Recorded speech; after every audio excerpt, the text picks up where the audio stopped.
ৰাজীৱ হদিয়াৰ পৰিয়াললৈ অৰ্থ সাহায্য মুখ্যমন্ত্ৰীৰ ৫ লাখ টকা প্ৰদান কৰাৰ কথা ঘোষণা কৰিছে ডক্টৰ হিমন্ত বিশ্ব শৰ্মাই।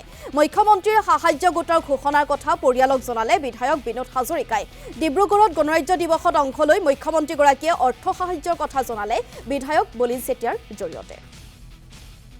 অসমৰ জনপ্ৰিয় মুখ্যমন্ত্ৰী ডক্টৰ হিমন্ত বিশ্ব শৰ্মা ডাঙৰীয়াই ইতিমধ্যে তেখেতে বাহিৰত কোৰিয়াত আছিল, জাপানলৈ গৈছিল। যিহেতু আপুনি সকলোৱে জানো যে এডভান্টেজ আছামৰ কাৰণে তেখেতে বাহিৰত আছিল। আমাৰ শদিয়াৰ সন্মানীয় বিধায়ক বলিন চেতিয়া ডাঙৰীয়াই তেখেতক এই কথাখিনি কৈছিল। তেখেতে অনুভৱো কৰিছিল যিহেতু ৰাজীৱ হদিয়া নিচিনা এজন গণশিল্পীক আমি হেৰুৱাত তেখেতো মৰ্মাহত হৈছিল আৰু তেখেতে আমাৰ গোটেই কথাখিনি ব্যক্ত কৰিছিল। আৰু তেখেতে এই আত্মীয়ৰ কাৰণে ইতিমধ্যে ৫ লক্ষ টকা ইতিমধ্যে প্ৰদান কৰিছে।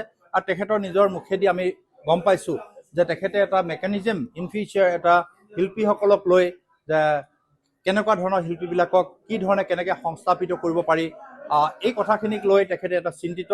আৰু ইন ফিউচাৰ ভৱিষ্যতৰ কাৰণে তেখেতে এটা ভাল মেকানিজম তৈয়াৰ কৰি পেলাই ভৱিষ্যতে যাতে সেই শিল্পীসকলক এটা মৰ্যাদাপূৰ্ণ বা হেৰি দিবৰ কাৰণে মাননীয় মুখ্যমন্ত্ৰী ডক্টৰ হিমন্ত বিশ্ব শৰ্মাই এটা চিন্তা কৰাৰ কথা কৈছে।